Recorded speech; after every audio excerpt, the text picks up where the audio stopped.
Hello everyone, nice to have you all back for our 107 channel. Today's topic, auxiliary air valve, also called air slide valve of a D-Jetronic engine. This topic was up some time ago, how to unbolt it, disconnect all hoses and such. We were doing that at a W109 300 SEL 3.5 liters V8. We were testing its functioning, but what if this component fails tests and is blocked? The link to the previous video is on the right hand side above. Low idle, engine dies when cold, have to press a little on pedal. If you release pedal, engine dies. How to dismantle, check, clean and reassemble this air slide valve is today's topic. Let us start right after the introduction.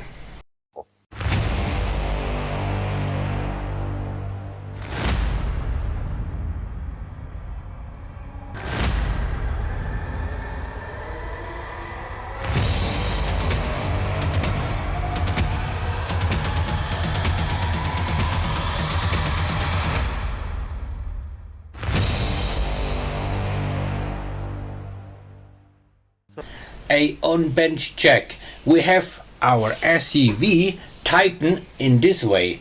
Tighten the bottom plate in your vise. Our job is to get the top end out of the tubular bottom housing without breaking these cast aluminium parts. It is sitting tightly. Do not try to pry it up with some screwdriver. You will damage it for sure. It will crack and is expensive to replace. Therefore take your time. It has to be extruded evenly with a steady hand.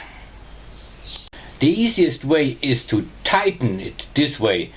Take a heat gun and heat up the lower housing, which is sitting on that base shaped like a hexagon. This way you expand the tubular housing maybe 1/10 of a millimeter, but this will do.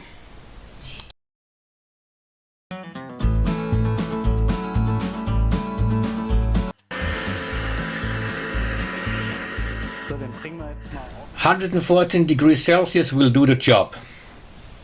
Next step, take a pipe wrench and a hammer. Attach the pipe wrench below that pipe that exits at 90 degrees, right on top of that circular crest. Hold tight and try to hammer gently against the wrench. Not a job for watchmakers actually. Talking watches, take off a mechanical wristwatch for sure. It would break. Penetrating oil will also help a lot. And now try it the other way around, cause I did not succeed at first. The tubular upper part of this assembly has only been pulled off a little. We try it with a different wrench, size 33. This time slide it in place on the opposite side of the air intake extension junction. It should sit on that crest and start hammering. You see, we are getting somewhere. Just keep on hammering. We try again the other way around, twisting it with a pipe wrench slightly upwards.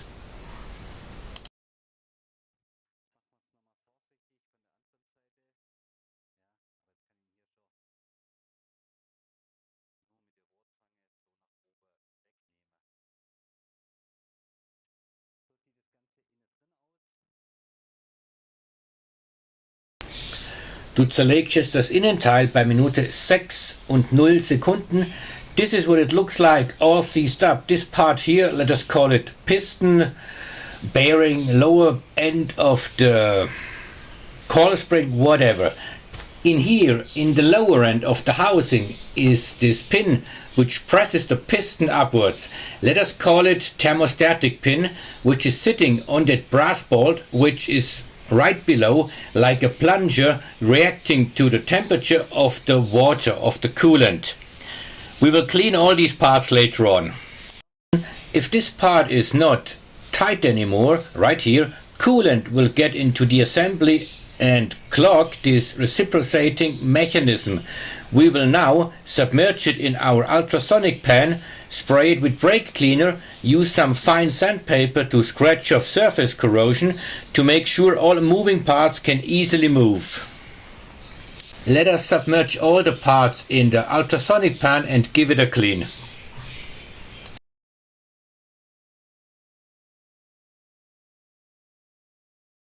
components of our assembly are right here. Looks quite alright. Bottom housing, coil spring, piston. I will use some ultra fine sandpaper to smoothen the surface of this piston to make it move freely and easily inside the cylindrical upper sleeve. See, it still gets stuck.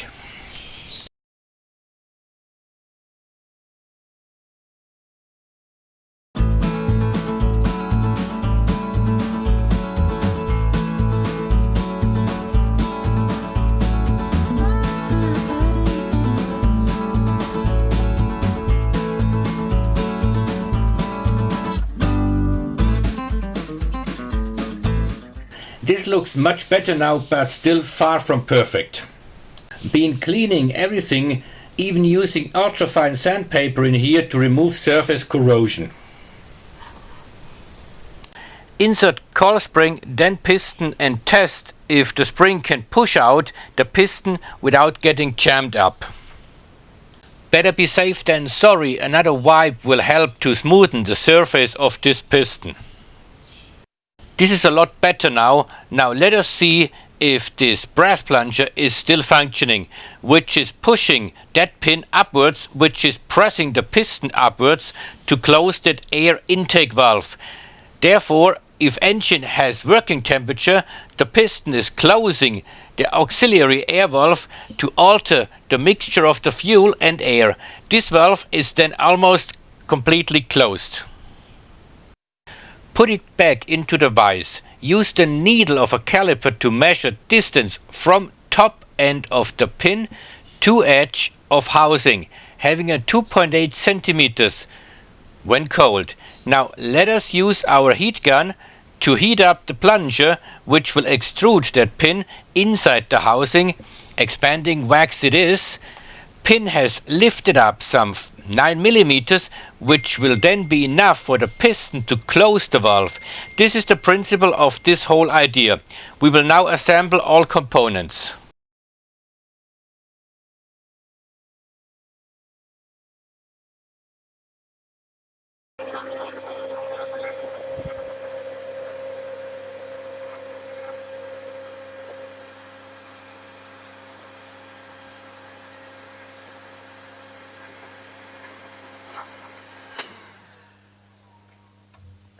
When pressing it together, make sure the valve of the upper tubular housing faces towards the outlet pipe. Awful noise, maybe some oil for my squeaking vise. Do not damage the plunger, but use the base plate as counterpart to press it all together. Make sure it looks like before disassembling. The distances and the dimensions must be exactly the same to guarantee functioning. Here we see traces of the pipe wrench, but hey, this is a used part. This method, using a wrench size 23, proved to be the most efficient way to pull it apart. Should be functioning. I am just admiring my work. Now let us bolt it to the engine.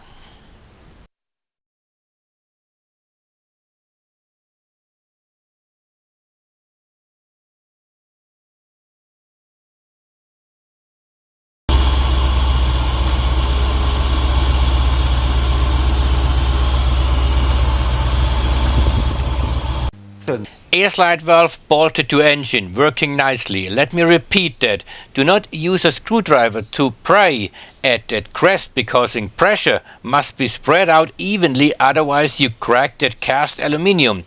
To buy a new one is way too expensive. Use that wrench size 23, which is the most effective way to apply pressure evenly around that circular crest.